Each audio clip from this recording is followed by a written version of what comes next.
Evet dostlar, devam ediyoruz. Şimdi benim rahmetli babaannecimin çok ilginç sözleri vardı. Bir sözünü hatırlıyorum. Oğlum her gördüğün sakallıyı deden zannetme derdi. Bunu nereye bağlayacağım? Hani efendim hayatın içinde böyle iyi şeylerin kümelendiği durumlar vardır. Ama onların içine çakal çukal takımından birisi de sızmış olabilir. Gözümüzü açmamız lazım.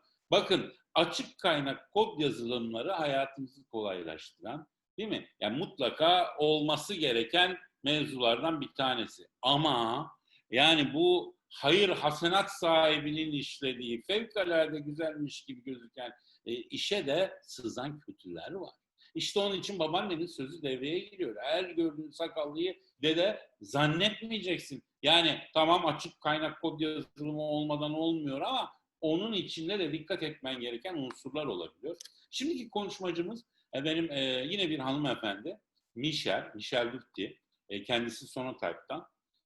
Bu konuda dünya çapında bir araştırma yapmışlar. Güvenlik araştırması. Tedarik zinciri yazılımları başlıklı bir araştırma. Bu ve işte bu açık kaynak kod yazılımında neye dikkat edeceğimiz hususunda da bizi uyandırmayı vazife edinmişler. Helal olsun. Biz de dikkat edeceğiz bundan sonra. Tamam, açık kaynak kod yazılımı olmadan olmuyor ama şunu bilmeden de olmuyor. Bunların da içinde kötüsü var anam bacım. Anam bacım kötü her yerine sızıyor, köşede de bizi bekliyor. Biz gözümüzü açacağız Michel sayesinde. Dinleyelim, açalım gözümüzü. Hadi buyurun.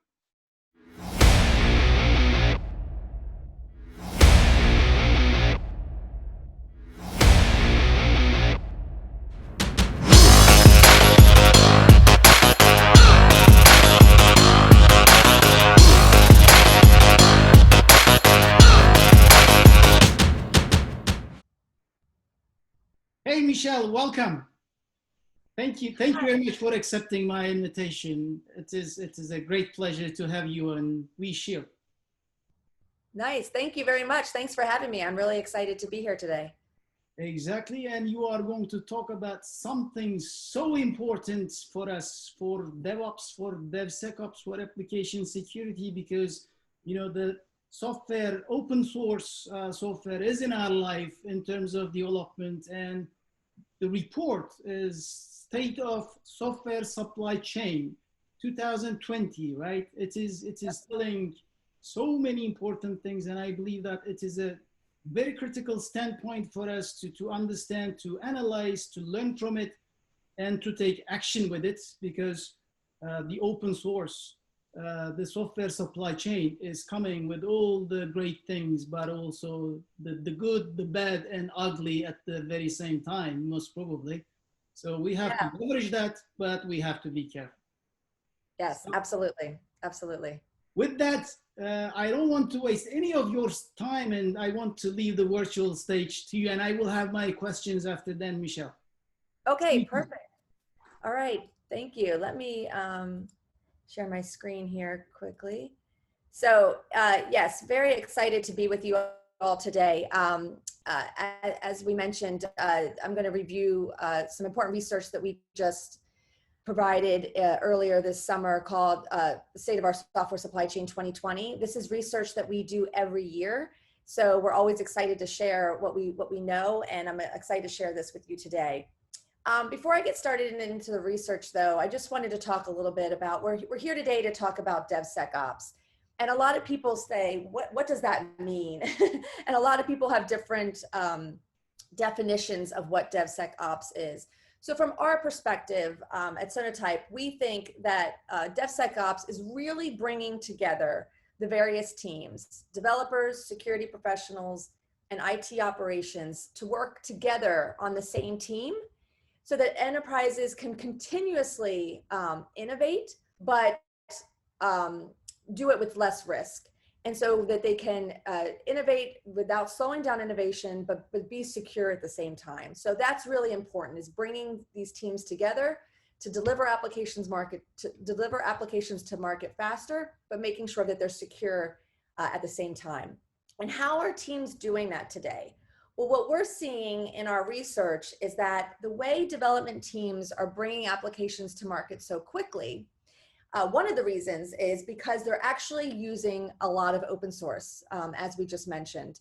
90% of the components that make up a modern application today are actually sourced from external suppliers, meaning developers are not building those, writing those pieces of the code from scratch. They're actually borrowing it from other developers who have open sourced those components in public repositories like Maven Central for Java or Ruby Gems or NPM for JavaScript. So what's very interesting to us is when you look at a software supply chain, what's happening is a lot of the code is actually being brought in from suppliers, and that's not code that your developers are writing themselves. And we know that this is happening because we can see in applications, we can analyze applications and see what is third-party libraries versus custom code. But we also know that there's a rise in open source being used by developers by just the amount of requests that we see developers asking or getting open source components from public repositories like Maven Central. Maven Central is the #1 leading repository for Java open source components. And at Sototype, we are the caretakers of Maven Central. So we can see the behavior and the requests that are coming in. And so there are 13 million developers requesting 1.5 trillion requests for open source components in 2020. That's just staggering. So the demand is there. Developers want open source. They want to use it to speed innovation, but also the supply is there. We see that open source projects are just booming, and the amount of releases that they're offering every day is just growing as well. So if you look at on the Java side, the number of download requests, again, that we can see coming from Maven Central has just grown exponentially. You look at 2012 to where we were at the end of 2019, 226 billion requests from Java developers to Maven Central for open source components. And of course, as we see more organizations implementing DevOps tooling, CI/CD, these requests aren't coming from the developers themselves, they're coming from the CI/CD tools. So automation of these DevOps pipeline really just accelerates the amount of requests that we're seeing for open source components across all languages and communities. Obviously, it's even higher in the NPM community. Java was 226 billion downloads a year. We're seeing JavaScript downloads at almost 11 billion a week. So again, there's an insatiable demand from development organizations and DevOps teams to use open source components. And that's the good part about open source. As we mentioned, it really can speed time to innovation. Developers can focus on just that part of the application that is unique to their business. But there is some inherent risk. As with every application, open source is no different. There are vulnerabilities and security issues with open source components. In the Java community, about 8.3% of those component downloads that are requested by a developer and that are delivered with suppliers are vulnerable. So 8.3% have some known vulnerability. It's actually even much higher in the NPM or JavaScript community. About half of the packages downloaded annually by a developer have a known vulnerability. So there is this inherent risk that comes with using open source. What's also interesting to us as the caretakers of Maven Central is we can see behaviors of organizations and development teams and what are they requesting. And we all are aware of the Equifax breach that happened in 2017. And it's interesting to note that breach occurred because Equifax was using a very popular JavaScript or a Java component called Struts2. And there was a vulnerable version of that was disclosed in early of March 17. And that Java component is in Maven Central. So we could see the behavior and the download patterns of that vulnerable version of that component over the next couple of months after the Equifax breach was announced. And what was fascinating to us is 14 months after the breach was announced, we were still seeing over 18,000 organizations downloading that same vulnerable version. And it was fascinating to us because it's not like it wasn't well known. It's not like it wasn't properly disclosed. So what was happening? Why were people still downloading that vulnerable version? Did they not know that they were using it? Were they not aware of what version they were using? And this is really important that organizations are aware of the open source that's being used in their application, because with the automation of these CI/CD tools and pipelines, people are downloading new versions all the time very quickly. And so you may not even know that you're taking that next version of that open source component and bringing it into your development environment. But what's interesting is that, you know, years ago, there was some research that said once a vulnerable open source component or any vulnerability was disclosed, it took about 45 days for a bad actor to actually identify where that vulnerable component was or vulnerability was and actually exploit it. But with Equifax, they had actually 3 days. 3 days from the time the vulnerability was disclosed, someone found that struts2 vulnerable component within their web-based application and was able to infiltrate their system and get access to those millions and millions of records of private data. So that time to identify what you're using and remediate any issues is just really, really small, and there's not a lot of time. But what's even more interesting, and what's in the research this year, is that we're seeing an increase in a new type of software supply chain attack. We're calling it kind of next gen supply chain attacks, where the bad actors aren't waiting for the vulnerable component to be disclosed. They're actually going to the open source projects themselves and injecting malicious component at the source, so that when these CI/CD and DevOps tools take the next version or next release of an open source component, they're already injecting a malicious component and it's already in their software supply chain. And we saw a 430% increase in those type of attacks in our research this year. And they can be typo squatting, malicious code injection, or tool tampering. These are the type of vulnerabilities that are happening at the source. And I'm not going to go through all of these attacks. They're in our report, so I encourage you all to view this. But two interesting types of this next generation software attack were pretty popular if you haven't heard of it. In November of 2018, there was a malicious package injected into an NPM package called Event Stream. Very popular package. What happened here was the project maintainer of the open source component was befriended by a bad actor who offered to take over some of the burden of maintaining the project for them. So they were happy to give up the credentials of their project, allow this person to help them maintain it.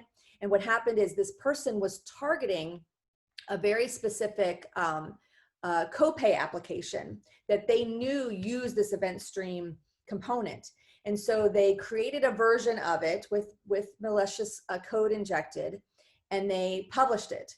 Then they were able to see that this copay application actually downloaded it, and they were able to mine it for Bitcoin. So it was a very targeted attack to this one application, but it just goes to show that this could happen. And this is scary, right? That someone could take over the project and inject this malicious code and have it infiltrate to, you know, development environments everywhere. The most recent type of next gen attack happened earlier this year in May of 2020. It was called Octopus Scanner.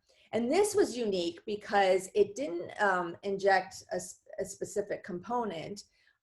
It was multiple software packages were found to be compromised through malicious code injection.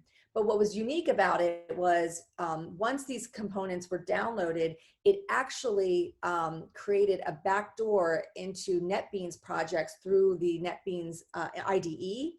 And then it was more like malicious code in that it infected the entire DevOps toolchain. So it was like malware. It spread to the toolchain itself, and it injected the DevOps environment. So not a specific application, but the tooling the actual tooling that the developers were using, which is something we have never seen before. So again, lots of information in the report about these types of next-gen attacks, but it's just very interesting to see how the landscape is changing and how the bad actors are getting pretty unique in finding ways to infiltrate applications. So what are we seeing in response? Over and over, there's just a rising tide of regulation and increasing liability for organizations who use open source components. Creating a software bill of materials, understanding what's in your application is so important.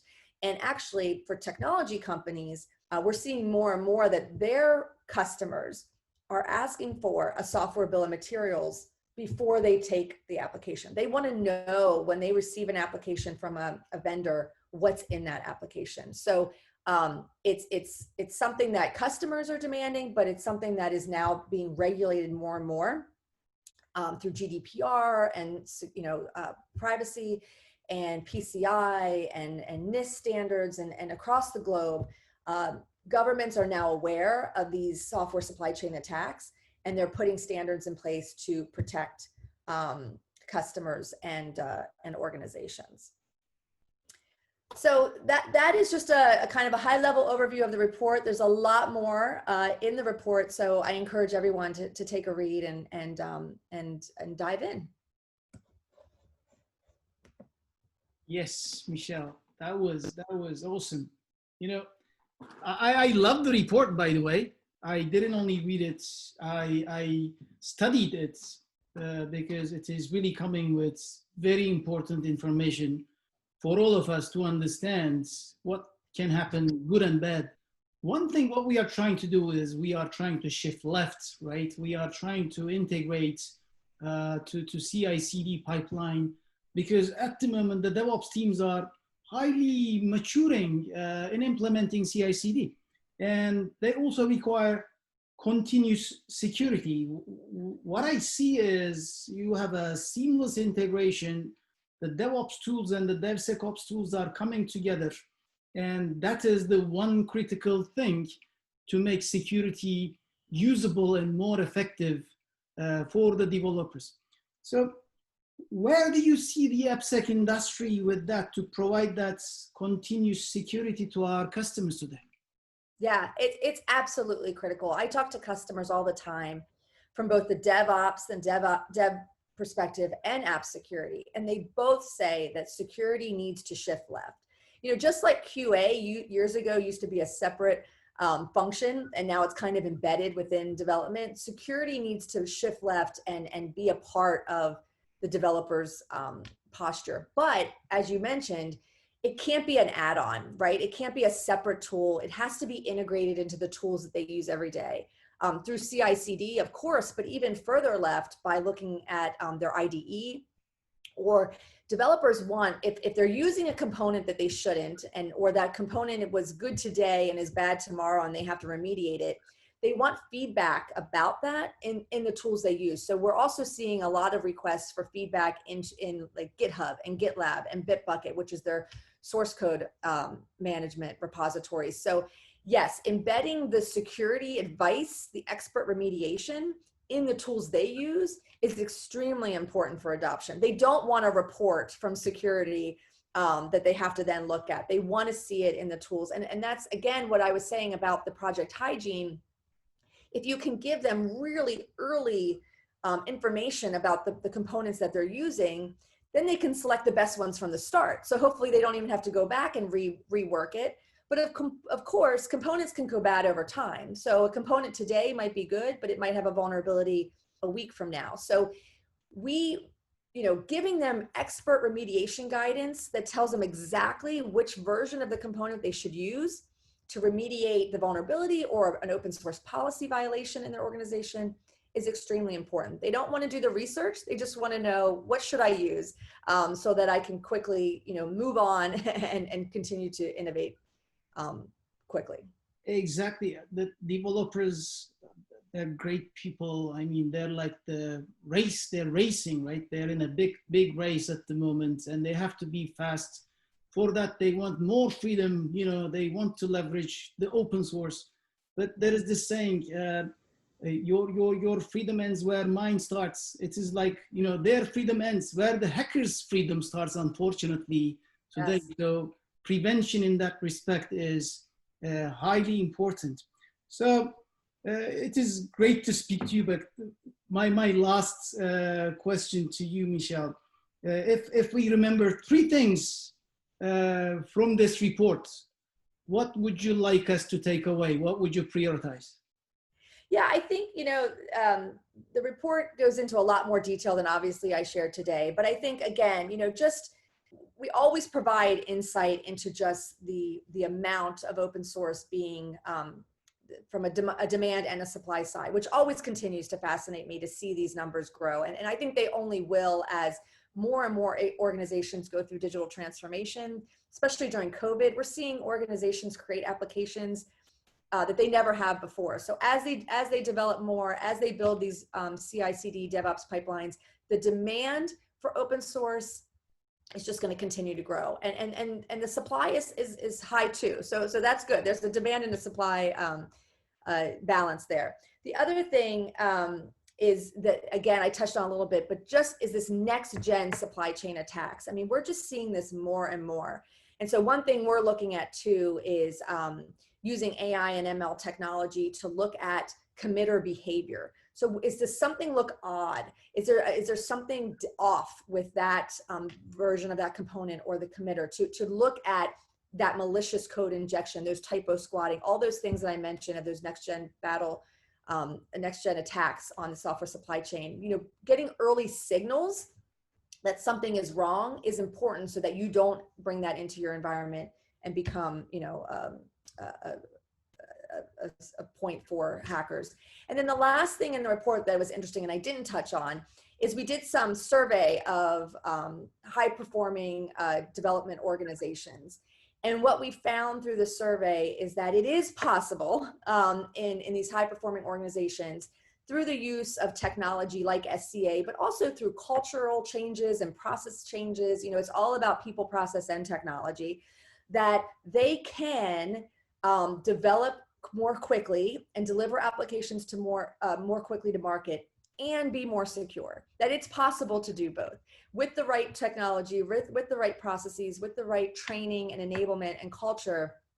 Devsecops can be realized, and you definitely can. It's not one or the other. You can deliver quickly and be more secure. And so there's a lot of information in the report around that. Exactly. Automation is key, but you have to automate on the right data, which you are providing. That's great. You know, I love the watch, learn, take action, and achieve sessions. You know, it is one of them for me, Michelle. I learned a lot. Thank you very much for your time. It was great to speak to you. Take care. So much. Thanks for having me. I really appreciate it. Thank you. Bye-bye. Bye.